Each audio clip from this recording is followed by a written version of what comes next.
ये क्यों नहीं समझ में आ रहा है कि पीले दांत, उसकी बदबू उसको कैसे अच्छा लग रहा है? आपने तो सारू तो लागू चाहिए ना एटलीस्ट। मैं ऐसे बोलता हूँ कि भाई कोई चीज शौक कर रहा है तो उसको अच्छा तो लगना चाहिए, वो देख के गंदगी लगती है। आने दूसरी बात कहूँ, તમારા વધારાનું પ્લાસ્ટિક પોલ્યુશન એમાં થાય।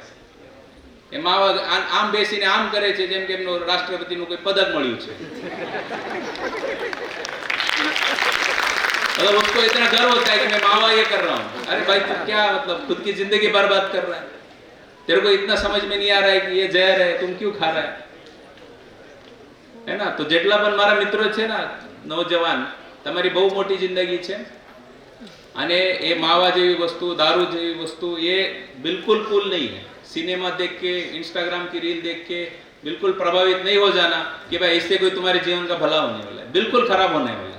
मैं डॉक्टर हूं, मैं आपको बता सकता हूं 21% गुजरात जितने इंडिया में कैंसर होता है, मोडाનું कैंसर જેટલું થાય છે ને पूरे इंडिया में, उसका 21% गुजराती लोग है। ये बहुत सीरियस वस्तु છે। એટલે જેટલાનું કેન્સર થાય એટલા 1/3 ગુજરાતીઓ છે। આપણે કઈ તરફ જઈ રહ્યા છે? તો મારી અપેક્ષા છે કે તમે, અને હું પોતે ડોક્ટર છું, બ્રિજ કેન્ડી જેવા હોસ્પિટલમાં કામ કરું છું। મોઢાનું કેન્સર થાય ને તમારું ઓપરેશન થાય ને, તે માણસને જો તમે, आप देख के आपको डर लगेगा वो आदमी को देख के कि भाई आ શું થઈ ગયું એમનું। આની એટલી ઉંમર વધારે ના હોય, 40-50 વર્ષમાં એમનું પૂરું થઈ જાય। तो ये 20 वर्ष का मावा का स्टाइल मार के 30-40 वर्ष में जिंदगी खराब करने का कोई मतलब नहीं। आप लोग ये सब चीज, अगर किसी के मन में भी ये कोई कंफ्यूजन होगा निकाल दो। दूसरी चीज जो खास करके अभी जो इशू आ रहा है वो आ रहा है, ये जो चिप्स और जो स्नैक्स हम कर रहे हैं ना, कि आप करिए, एंजॉय करिए। हमें तो गुजराती શું ખાવામાં પણ મોજ ઢૂંઢીએ છીએ ને, આપણે તો ખાવામાં મોજ હોય, પણ તમે ખાઓ કઈ વાંધો નહીં, પણ જ્યારે આજની સ્થિતિ જોઈએ ना, तो जिस तरीके से हम लोग स्नैक्सिंग कर रहे हैं, डाइटरी हैबिट कर रहे हैं, यहाँ पे डिफेंस के लोग हैं, वो जान सकते हैं कि भाई इनका खाना और हमारा खाना जमीन आसमान का फर्क है। हम तो मतलब होता है ना कि भाई वो मैं तो मरने के लिए खा रहा हूँ, इतना खाऊंगा मैं, इतना तेल का खाऊंगा, इतना मीठा खाऊंगा, इतना सॉल्टी खाऊंगा। तो हमें अपने खाने के लिए भी सरकार स्वेद मुक्त गुजरातनी વાત કરે છે, સરકાર હેલ્ધી ગુજરાતની વાત કરે છે। તમે હેલ્ધી રહશો તો ઇન્ડિયા હેલ્ધી રહેશે, કેમ કે તમે લોકો ફ્યુચર છો। તો એના ઉપર પણ આપણે ધ્યાન રાખવું જોઈએ કે આપણે શું કરી રહ્યા છે। मैं आपको इंटरेस्टिंग चीज बताता हूँ, हमारे यहाँ जिम है। અમે જ્યારે સુરેન્દ્રનગર કોર્પોરેશનમાં એક ઓનલાઈન કમ્પ્લેન્ટ પોર્ટલ શરૂ કર્યું, મારું સુરેન્દ્રનગર, ઘણાને ખબર હશે, નહીં હોય તો ડાઉનલોડ કરીને તમે તમારા પાસે રાખી દેજો। મારું સુરેન્દ્રનગર એપમાં તમે તમારી કમ્પ્લેન લોન્ચ કરી શકો। કમ્પ્લેન પાણીની હોય, સ્વચ્છતાની હોય કે ગમે તે પ્રકારની કમ્પ્લેન હોય। છેલ્લા 1 વર્ષમાં, 1 વર્ષ પણ નહીં, 9-10 મહિનામાં અમારે 22,000 કમ્પ્લેન મળી। કેટલી? 22,000 કમ્પ્લેન। અને સૌની દુઃખની વાત કહું તમને, અમારા નોર્થ ઝોનમાં જીમ પડી છે ખાલી ઇક્વિપમેન્ટ સાથે। એક માણસે કમ્પ્લેન નહીં મૂકી કે આ જીમ પડી છે, એમાં ઇક્વિપમેન્ટ લાગ્યા છે, એમાં એસી છે, એમાં બધું જ છે, તમે ચાલુ કેમ નથી કરતા? 22,000 કમ્પ્લેન આવી, એમાં એક કમ્પ્લેન નહીં। 22,000 तो अहमदाबाद तो नहीं आ रहा, ये तो खबर नहीं है कि लोग क्या कर रहे हैं, बट ठीक है। तो हम लोगों का प्रायोरिटी क्या है? क्यों कोई नौजवान लड़का तुम में से यहाँ बैठा हुआ है, वो इंस्टाग्राम का 1 घंटा निकाल के जिम में नहीं जा रहा है? अरे एक वक्त मेरे जैसी उम्र में आ जाओगे तो वजन ओछा करना भी मुश्किल हो जाता है। It is very difficult. मैं डॉक्टर हूं इसलिए बता रहा हूँ। एक एज के बाद आपको क्या, अभी क्या होता है, सब अच्छा लगता है। आप 10 घंटा सो, 2 घंटा सो, आप 10 घंटा ट्रैवल करो, सब अच्छा है। अभी तो क्या आपकी उम्र है, बट एक वक्त ऐसा आता है कि हर एक छोटी चीज के लिए आपको स्ट्रगल करना पड़ता है फिजिकली। सो मेरा ऐसा मानना है कि हेल्दी गुजरात, फिट गुजरात માટે हेल्दी ખાવાનું જરૂરિયાત છે, હેબિટ જરૂરિયાત છે। હું ફરીથી રિપીટ કરું, તમારા બધાની ઇરિટેશન માટે આ માવાને મૂકી દેજો। તમારું પોતાની લાઈફ અને તમારી ફેમિલી લાઈફ મારી નાખશો।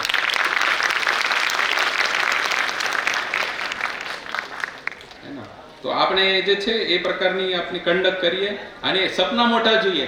સુરેન્દ્રનગર जो घनी बार आप लोगों को मैं एक सोशियोलॉजी का सूत्र बताता हूँ, जो सबसे डिफिकल्ट एरिया होता है ना, उससे बेस्ट वॉरियर निकलते हैं।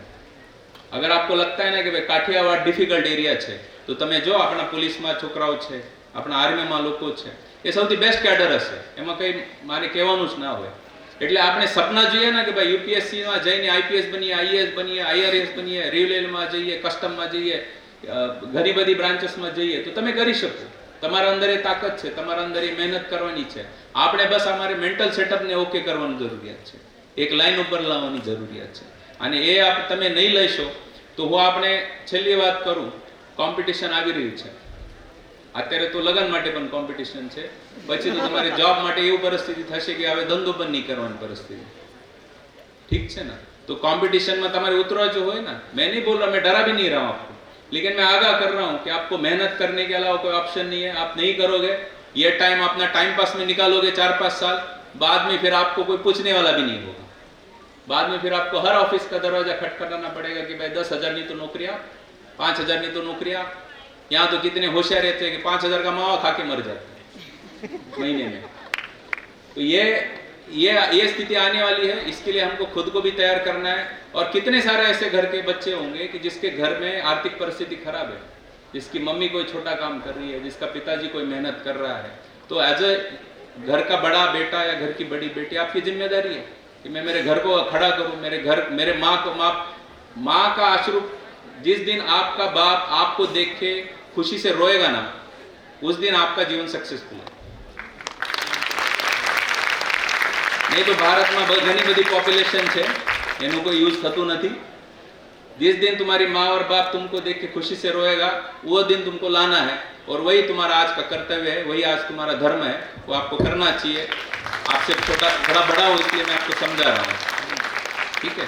आपने बधाने बुलाया, बहुत आभारी छीए. बधा माटे best of luck. Thank you.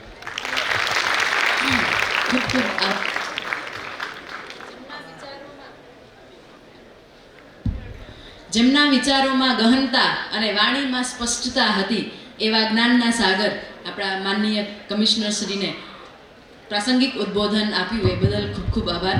અને સર, મને કહેતા ખૂબ જ ખુશી થાય છે કે અમારી કોલેજમાંથી પણ ઘણા વિદ્યાર્થીઓ એવા છે કે જે યુપીએસસીની તૈયારી કરે છે અને કહે છે કે અમને તમે માર્ગદર્શન આપો, અમારે આ કરવું છે. અને એમાં કરણ હોય, પૃથ્વીરાજ હોય કે નમ્રતા, એવા તો કેટલાય નામો છે કે જે તૈયારી કરે છે અને અમને આશા છે કે એ કરી લેશે એના જીવનમાં.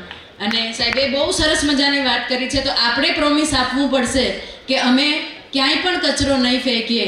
જેવી રીતના ઘરને સ્વચ્છ રાખીએ છીએ એવી જ આપણી સંસ્થાને અને બધા જ જગ્યાઓને સ્વચ્છ રાખશું અને વ્યસનથી ખાસ દૂર રહેશું. તો બાકી મહેમાનોને હું ક્ષમા માંગુ છું કે સમયના અભાવે હું આપના વક્તવ્યો નહીં લઈ શકું, માફ કરજો. કાર્યક્રમના દોરને આપણે આગળ વધારશું. તો આપણી કોલેજના નામને જેણે રોશન કર્યું છે એવા વિદ્યાર્થીઓના સન્માન તરફ આપણે આગળ વધી રહ્યા છે, જેનો તમે પણ ખૂબ જ ઇંતજાર કરી રહ્યા છો. એમના માટે કહેવાનું મન થાય कि तू अपनी खूबी